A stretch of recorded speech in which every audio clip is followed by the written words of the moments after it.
Good morning, everyone. Can you guys hear me okay? Whoa, is it too loud or? No, it's good, okay. I'm not used to a podium. Usually walk around and.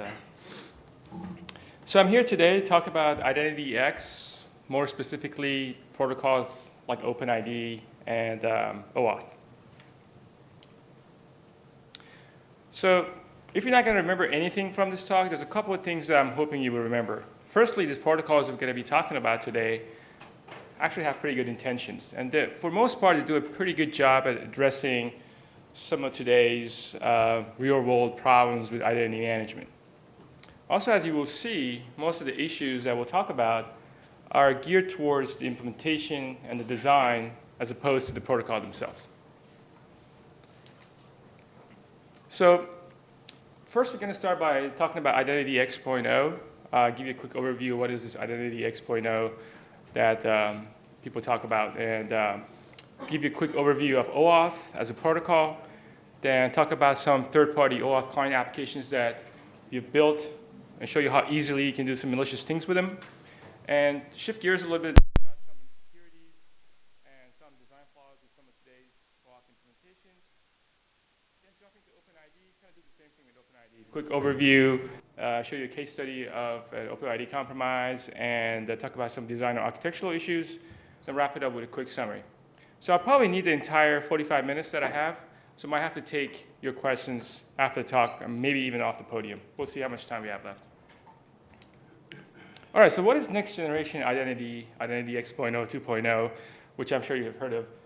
It's basically, all it is really a set of protocols and standards that allows you, as a user, to share your identity attributes with different sites.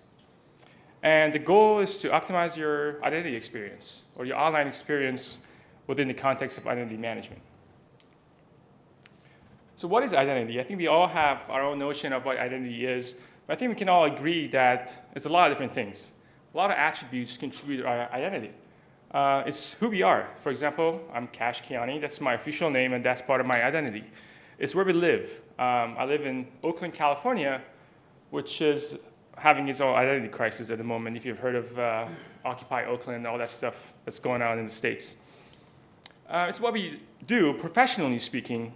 For example, as was mentioned, I'm a principal consultant with ThinkSec. I do a lot of application security, integration, and I lead a team of pen testers. And I'm also spoken at a few conferences. I blog on socialengineer.org. I blog on Santa's Application Security Forum.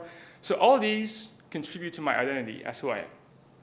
Other things we do, or things we like at the personal level. I like watching sports. I like Apple products. I like vacationing in tropical spots, and I like cold beer. Well, not right now, but typically I do. So these are all attributes that I have that contribute to my identity.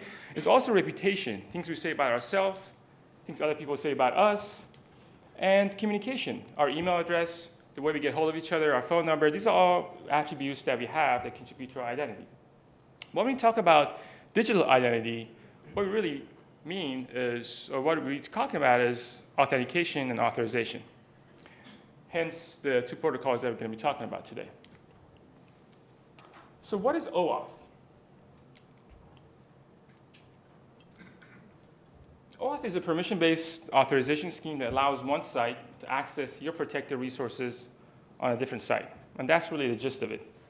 So the OAuth community and the standards committee typically uses the valet key analogy to describe a typical OAuth flow. I guess with the valet key, you can give the valet key to a valet, and he can have limited access to a car. For example, he can open the glove compartment, but not the trunk, or he can drive the car for X number of kilometers before the engine shuts down. Well, I don't know about you guys, but I've never had a valet key. And as I mentioned, I live in Oakland, as you saw, and our valets typically don't need a key to get to your car. But that's a different story. So instead, we'll use banking and also a social network use case. So here we have our main actor, Avon Barksdale. He's not a valet, he's actually a gangster from a TV show Wire. So Avon wants to bank with AIG and Freddie Mac, and he wants a third-party client application like Mint.com to access his AIG and Freddie Macs on a limited scope. So for example, when it's tax time, he wants Mint.com to consolidate all his checking statements. Makes it easier for him. So instead of giving his AIG and Freddie Mac's credentials to Mint, he creates a specific token with very limited scope and assigns that to Mint, so Mint can use it on an ongoing basis to access his protected resources. Same thing is true with social network. So he has Twitter, and he has various third-party Twitter clients that I'm sure some of you have used in the past to access his Twitter account on a limited basis. So for example, to post an RSS feed or to post a picture. Again, he doesn't want to give his Twitter credentials to his third-party clients, so he gives an access token with limited scope and permission. So to provide some context, every OAuth flow has some key actors. So there's a resource owner, that's us, we want to share something, we want to access the content or something like that. And there's a resource consumer, which is the client that wants to access something on your behalf. And there's a resource provider, which is also known as a server, that contains or holds that content on your behalf.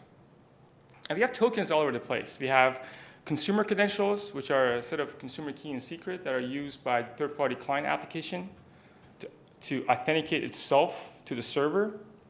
We have request tokens and access tokens that kind of like act like a user ID and password. And we have refresh tokens. So access tokens are short-lived, and refresh tokens are long-lived that are used to refresh the access tokens. So applying this terminology to the typical flow, we have the user, which is Avon. We have a server, which is Twitter. And then we have a client, which is Twitter feed. A typical OAuth flow is a bit involved, but here we simplify to 4 separate steps. I'm assuming if you really want to get under the hood, you can go and do some research and find out all the transactions that's going on behind the scene. But at a high level, the first thing that you do as a third-party client app, you authenticate yourself to the server. And you do that with consumer credentials. And once that trust has been established, you get a request token. And the request token is really just used for the client to point the user to the proper authorization endpoint on the server where the user actually authenticates, provides consent, and gets redirected back to the consumer or the client.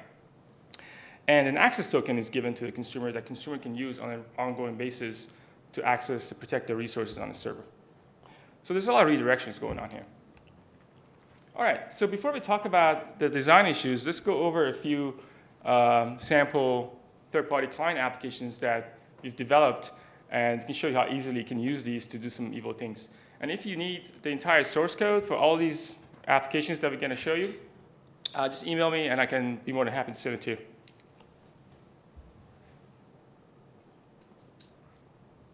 So so we have a native iOS app, and we have a browser-based web applications that we're going to show you. So the first one is the installed third-party iOS applications that we use to steal Google credentials. So the first thing we do, instead of building the app from scratch, we basically go to Google's website, and this app is both available for OAuth 1.0 and 2.0. So we download the OAuth Sample Touch mobile application, which is basically a sample app that connects to a Google Reader account. We go in the main controller class that deals with all the delegation and all the UI web view context, and make some changes. I'm assuming everyone here has 20/20 vision, so you can probably read it. If you can't, you probably want to come front. But here the goal is to intercept the request before it's posted to Google's authentication endpoint. So here we are within the context of the web view. We're not really constrained by some of the limitations or some of the constraints that a browser, for example, would apply. So we don't have to worry about things like the same origin policy. So as you can see, we are grabbing the HTTP body, we're assigning it to a string, then creating an array of strings and iterating through it, and based on the prefixes, email, and password, we're just grabbing that and logging it. And that's how easy it is. And while we're doing this, the user is going through a typical OAuth flow on the mobile device, not realizing that in the background, capturing the username and password. So here, we're just logging it. Well, we could easily just send it to an external server. So the problem is that OAuth provides a false sense of security here around the entire authentication and authorization workflow, because the user is under the impression that everything is legit and everything is official, because everything is happening from a user's point of view within the context of a Google application. So you're a client, a third-party OAuth client application developer, well, just don't do what we just did. So make sure you manage your authentication and authorization workflow outside your application and within a neutral or third-party application like Safari. If you're a user, don't trust applications that do what we just did. And some of these issues are as a result of lack of proper trust management between the client and the server. And we'll talk about later today when we talk about consumer credentials. So this is a third-party browser-based Facebook application that we use to do some social engineering. Basically, we use this app to gather some sensitive information about a user that we can use to launch another attack. So it's pretty dark. So the first thing we do, we obviously need to make sure that the user can access this application. We want to persuade the user to go and install it, or not install it, but actually use it. So in this case, instead of targeting the user manually, we use Social Engineering Toolkit, which is part of Metasploit framework, to basically launch a typical phishing attack. We send a link to the user of our app, which is Red Devil Fortune. It's a fortune-telling application, tells people's fortunes. And it's hosted on a proper domain, appsofacebook.com. We launch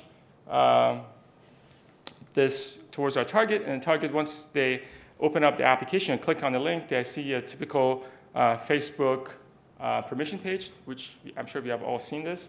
So Facebook is telling the user a lot of things, but it's also telling the user, hey, this third-party client application wants to access your inbox messages. So you would think that most users are not going to allow some random third-party client application to access the inbox messages. But to our surprise, we actually ran a campaign. This was part of a phishing campaign.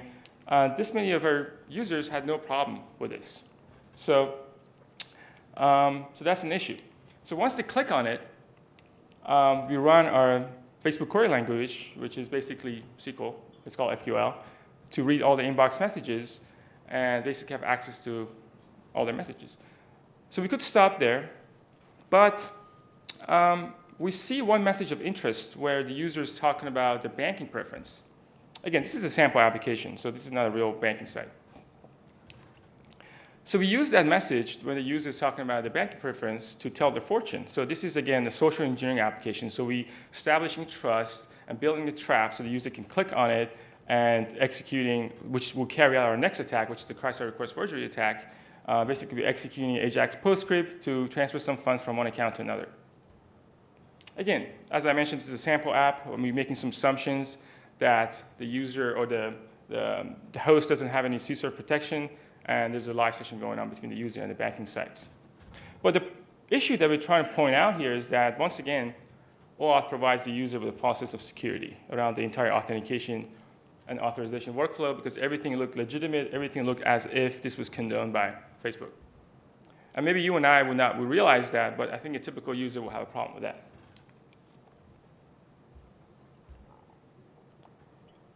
And I really like to know why Facebook would ever allow some random third-party client application to access my inbox messages. That's like giving an application access to your email. But I'm sure there's a business reason for it. All right, now let's talk about some design issues with some typical OAuth implementations. You might seem that I'm picking on Twitter during this section and maybe Yahoo in the next section, but I'm actually not doing that. Based on my experience, a lot of the developers use Twitter, Facebook, Google sample applications as a blueprint when they build their own apps. So these issues are pretty much common across the board. So this is a very basic session management flaw. As you recall, in the use case we showed you earlier, the user uses a third-party client application, Twitter feed, to post an RSS feed. So it uses Twitter as a publisher. So clicks on Twitter, gets redirected to the Twitter's authorization endpoint within the context of Twitter feed, provides his username and password, and posts the RSS feed, goes back to the Twitter feed, and signs out and walks away. Not realizing that in the background, he actually had a Twitter session open. So again, maybe you and I will realize this and go and fire up a browser, open a tab, go to twitter.com, and log out. But a typical user probably wouldn't do that because nothing happened. At no point the user actually went to twitter.com. Everything happened within the context of Twitter feed and within the context of the Oauth Flow. So the threat is elevated when a user, for example, is a student who uses computers in various places like a lab or the library or the dormitory. And he could literally leave a Twitter session open on every computer that he touches that uses a third-party Google or third-party Twitter application. So you might think that, well, what's the big deal?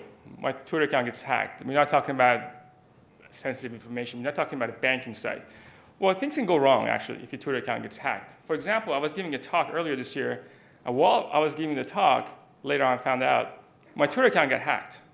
So these messages were posted, and this is probably going to prevent me from ever getting a promotion. So, well, no one cares about me. We saw Fox News. These guys are a pretty big deal in the southern part of the United States. We saw what happened with their account getting hacked. Well, they say they got hacked. We saw some disturbing messages about President Obama. So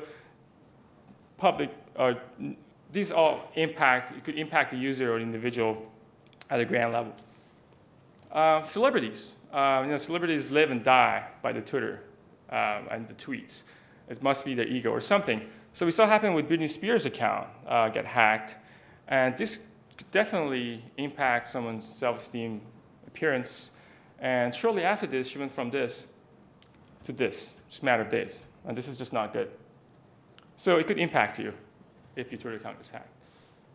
So the solution is pretty straightforward. In use cases where the user was not already logged in to a server account, by the time he leaves the third-party client application, then his server station needs to be invalidated. So if I'm not already logged into Twitter, when I leave Twitter feed, then when I'm done with Twitter feed, the Twitter account needs to be, or the Twitter station needs to be invalidated. And some implementations actually do a pretty good job at this. For example, when you leave Flickr, it gives you an option to kill your Yahoo session in the background. So this should be the norm, not the exception. How about passwords? I don't know about you guys, but me, when I change my password, I'm hoping that the old password cannot be used in any shape or form, directly or indirectly. And that's fine. With Twitter, if you change your password, you cannot go back to the main Twitter page and type in your old password and get in, right? But you still have all these access tokens that, within the context of OAuth, they really act as a password for the third-party client application to access your content on the server. So these access tokens were granted using your old password, and they're still valid. So the problem with that is that all these access tokens can still access your content. And the reason is because in order to invalidate this, you actually have to go manually to your Twitter account and revoke every access token one by one. Again, something that most users probably won't remember to do when they change the password. Well, the goal here is to make sure that when you change your password, your access tokens or your credentials cannot be used directly or indirectly to gain access to your account. And automation or some sort of automatic access token revocation is probably the right answer. So Facebook actually is doing this right now. So if you change your password in Facebook, it goes and revokes all your access tokens. And that's as a side effect of a compromise or breach they had about a year ago where they leaked basically all of our access tokens to a bunch of different third-party client applications. So now if you change your password as a mitigation, they go and revoke your access tokens. So consumer credentials, we briefly talked about this earlier, a pretty highly debatable topic still within the OAuth community. So first thing you do when you build a third-party OAuth client application, you go and get a set of consumer key and secret embedded in your application code. That way, when you make that initial OAuth call, you can identify yourself as a valid, legitimate third-party client application to the server. So you embed that in your code and make the call. So protecting these consumer credentials on the server side is pretty straightforward. You just use your security best practices to protect these on the server. But when it comes to the mobile applications, or given the nature of these applications, the fact that we have a large number of mobile devices, each having to manage their own consumer credential becomes a bit problematic. And the OAuth, the protocol and the standards committee, for obvious reasons, they say that, well, you shouldn't use these consumer credentials for anything other than statistical purposes. That's fine. That's probably a good point. But sometimes you don't have that luxury.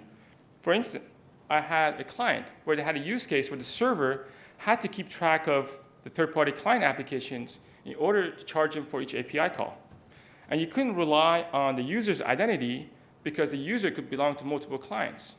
Also, maybe a server wants to keep track of the clients so you can deprovision these clients or provision new clients on an ongoing basis. So if there's no trust established between the client and the server, then you can't do any of this. So with OAuth 2.0, you are actually have an option to ignore consumer credentials altogether. So there's some new flows that are being introduced that you cannot use consumer credentials. With OAuth 1.0, it was actually mandated. Some implementations allowed you to put anonymous instead of consumer credentials, like Google did that. So if you don't use it, that's fine. You're not running the risk of having them compromised, but you're not meeting my business requirements. But if you do use it, then obviously they could easily get compromised. For example, if you have an open source application, you have to embed these consumer credentials in the code or in the resource bundle or XML file or properties file or something like that. And I think any of us here can go do some Google searches right now and find a bunch of popular third-party OAuth client applications with the consumer credentials in the clear and the code. And this one on top actually not only has the consumer credentials, have the database username and password. So you can do some cool things with that. Closed source clients are a little bit more involved, but this is just one way of capturing the consumer credentials. Again, a little bit more involved, but I think any of us can spend some time and do the same. So in my opinion, the biggest impact is the whole notion of key rotation and kill switch. So if your consumer credentials are compromised, the server is obligated to invalidate the consumer credentials and issue new ones. So the client now has to go and re-register app, get a new set of consumer credentials, embed it in the third-party client applications, and distribute it to all the users. By the time you do that, you probably lost half of your customers. Also, we talked about business requirements where the server had to keep track of the client to charge them for each API call or for deprovisioning. Again, these are the things that make a business impact if the consumer credentials are compromised. Also, as a malicious competition, you could go and compromise somebody else's consumer credentials, anonymously publish them, and perform a DOS attack on the service for at least a couple of weeks. So let's talk about an alternative approach that deviates from a typical OAuth flow. Let's look at the diagram. It's probably more straightforward.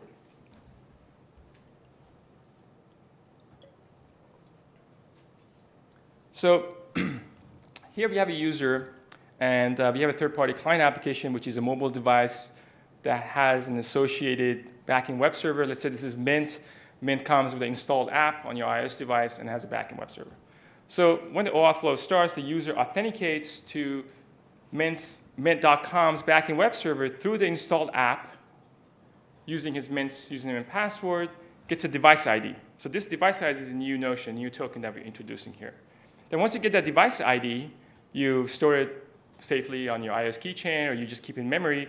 Then upon that first request to get your access token or to get the original request token, you embed that device ID as a new parameter or append it to an existing parameter when you make the call to the server. Obviously, when the server gets that device ID, it needs to make sure that it's a legitimate device ID, so you make another call to the client's backend server to provide, so that the client can provide the authenticity of that device ID.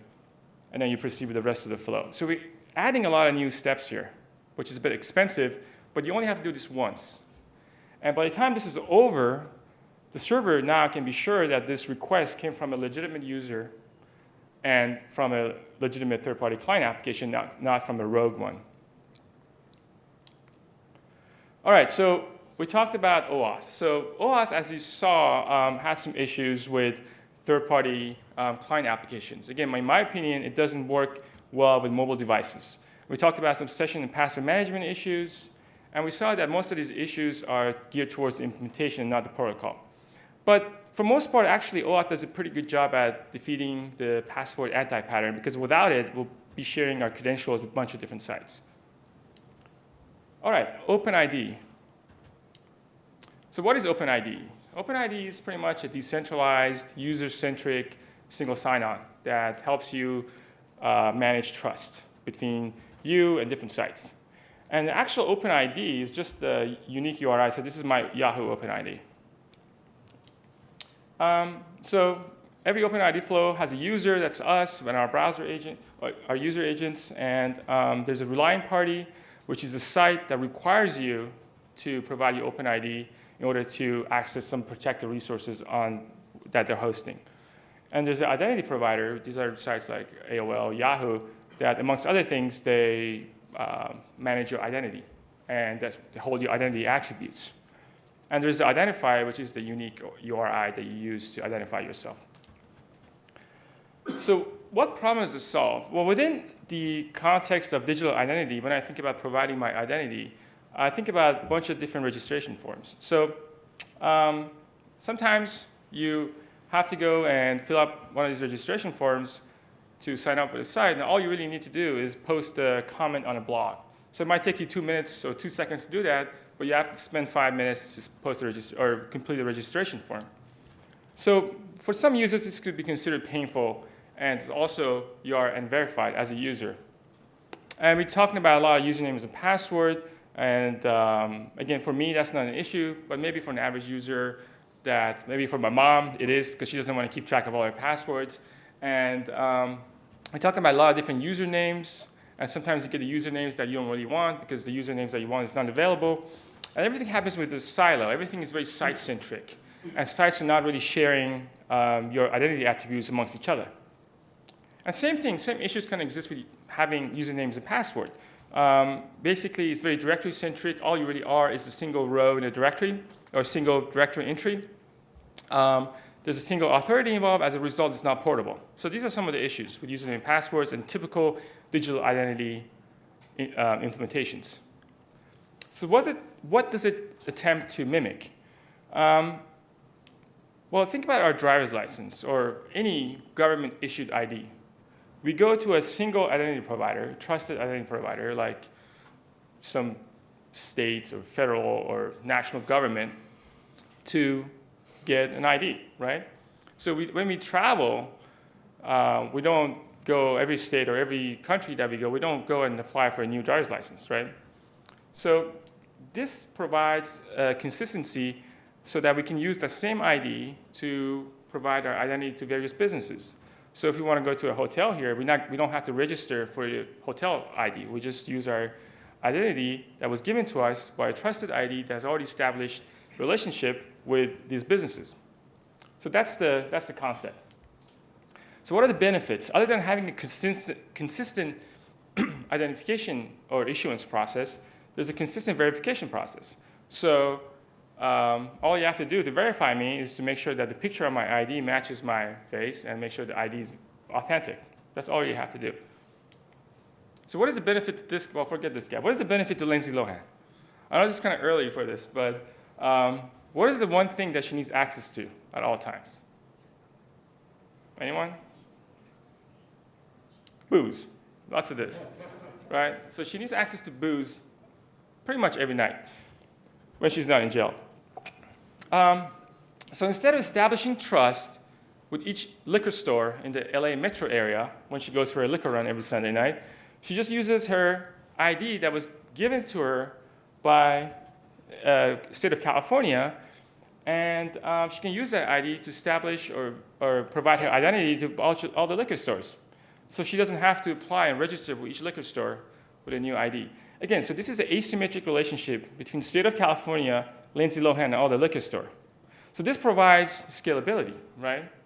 And that's what OAuth attempts to mimic.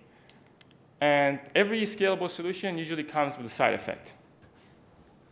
And that's her case. So, but in terms of OAuth and digital identity, same thing happens. You have an identity provider like Yahoo that can use to access different sites. This is a simple OAuth flow. So the first thing that you do as a user, you present your unique URI, unique OpenID to the consumer that holds some sort of content or some service that you want to access.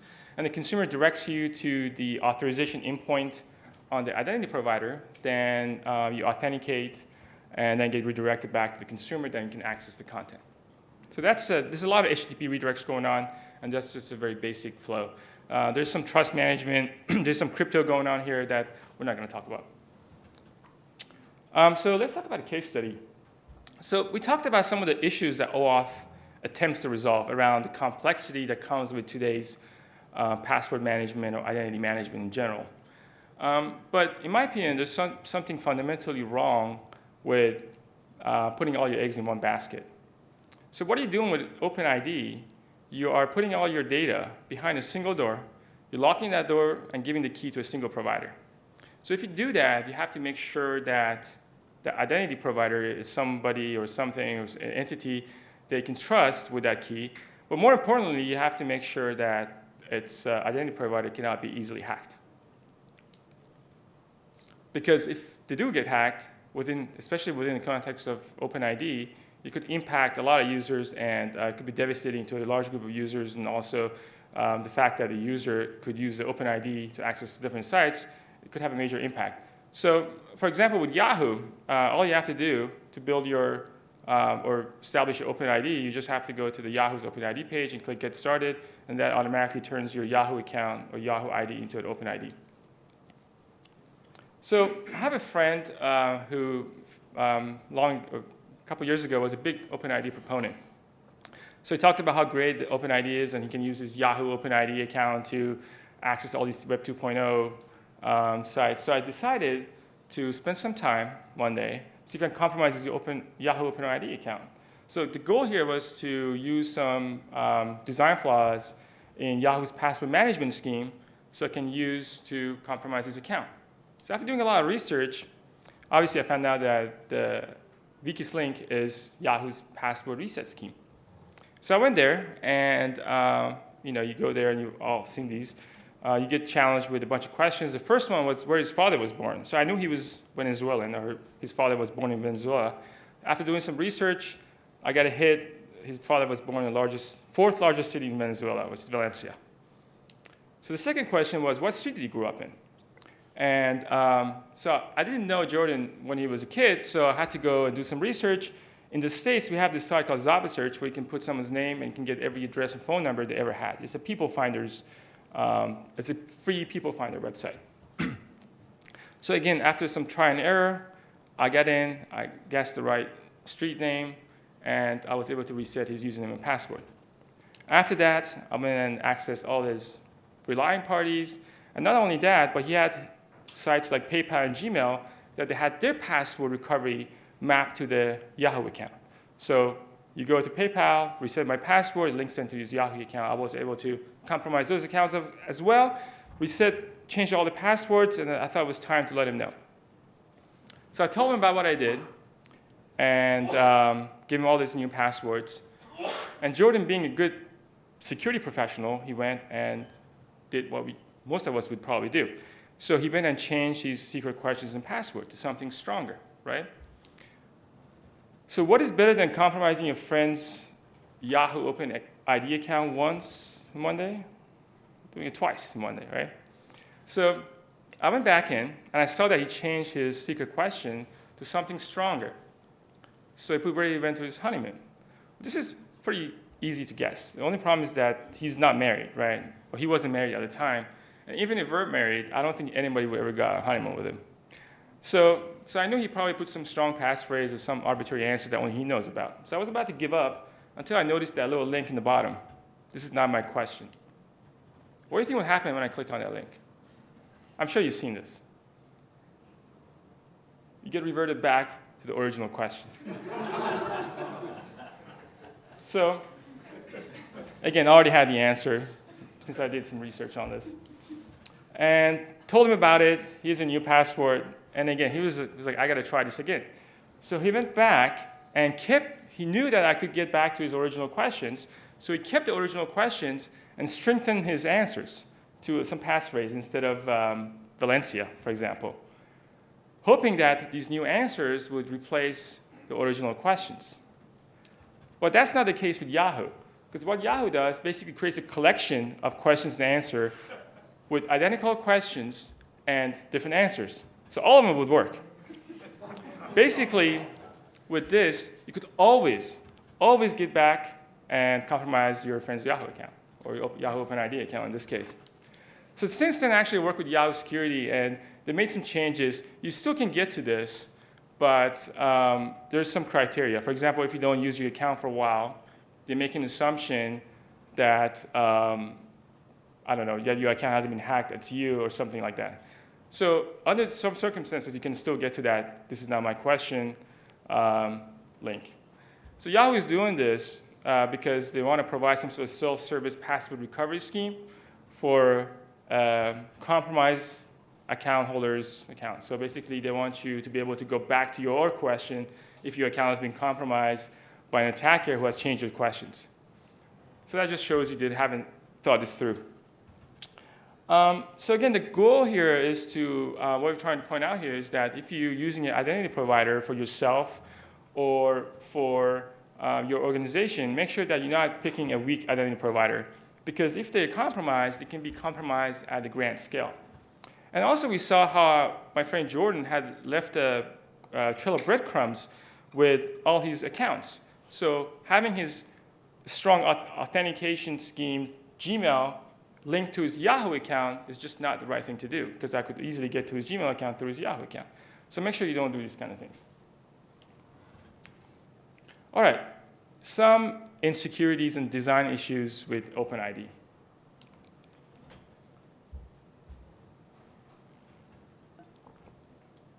So I was giving a talk a little while ago at a conference talking about phishing with a different context.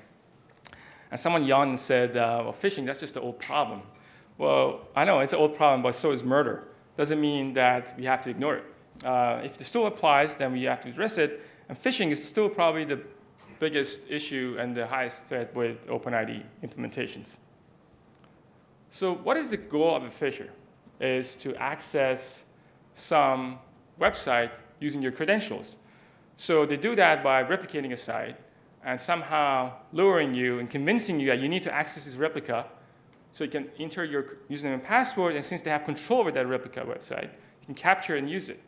So there's some complexity in that because they need to make sure that provide some sort of motivation that you would access this website, which you don't really need to access. Well, let's look at a typical OpenID flow. So first you go and visit a legitimate site, right? And that you've never seen before, but it provides some interesting content you want to access. You see a bunch of OpenID logos, and you click on your favorite one, like Yahoo, and log in and get redirected to the authentication endpoint. You provide your password, and then get redirected back to the consumer and leave. Now let's look at the phished OpenID procedure. Well, it's the same thing, exactly the same thing, except the sites are no longer legitimate. So OpenID comes with some awesome built-in phishing capabilities for the phisher.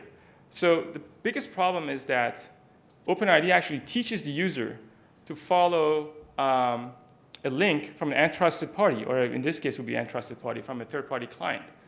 So all the trickery that goes into a phishing in order to create some motivation and convincing you that you need to go access kind of goes out the window.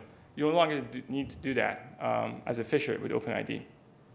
So for example, if you want to phish someone's Yahoo account, you go and build an interesting website which shows some funny pictures of cats and dogs and put a bunch of OpenID logos on it, and one of them being the Yahoo OpenID logo, and create a replica of the OpenID account, and basically sit back and relax and intercept all the requests that come in. And all you have to do is just make some minor code changes to basically point out to the replica page that you want to go to. Again, this is a sample app that we grabbed and just changed the redirection for the OpenID. So, and then you go into social engineering toolkit and build a fake replica Yahoo login page, and that's how easy it is. So let's look at some solutions that leave a lot to be desired within the context of phishing. So this is my favorite. People always say, well, just educate the users and that will solve phishing problems. Well, that's great, but it's not going to solve all the problems. It's nice to have, in my opinion. Also IPs. Well, IPs don't work well when you're talking about users that are roaming, users that don't have static IPs. It's just not a good solution. And same thing with client-side certs. Again, you have to worry about roaming users, and you have to be able to manage all these clients and their certs, which, again, is not a good solution. I've seen solutions with OpenID providers or IDPs that instruct you to create a bookmark. So when you register with the OpenID provider, you go and create a bookmark, and you may get redirected to the IDP for the first time or even any other time, instead of providing you with an authentication endpoint and asking you to log in, it instructs you to go use that bookmark. Or you can take it one step farther, and actually every time you get redirected to the IDP, it just tells you to go manually enter your authorization endpoint yourself. So this will address some of the phishing issues, but the user experience is pretty flawed. And that undermines the whole notion of OpenID, because OpenID is around flexibility and user experience. So there's a couple better solutions that I think we've seen in the industry today. One is obviously sign-on seals that we see with banking websites, for example. It's a trust that you establish with the IDP, which the consumer, the third-party client, doesn't know anything about. So that works. That definitely reduces the phishing threat. Also, it would be nice to have something like an SSH known host built into your browser. So every time you go to an IDP for the first time, you get warned that, hey, this is the first time you actually go into this IDP. Are you sure you want to continue? Because if it's a legitimate IDP, then you shouldn't be going there for the first time as part of a redirect. You already should be there when you registered. Also, any sort of two-factor authentication. Again, Google does this. These sites all do that, and this is pretty common when people implement OpenID solutions for the enterprise. Also, a quick note about privacy. So if you're considering OpenID again for yourself or for your organization, just have in mind that the IDP becomes a single point of authentication for all your users. So again, as an attacker, if I want to track a user, I no longer have to go and attack the browser. I can just attack the IDP and have access to all users' tracking.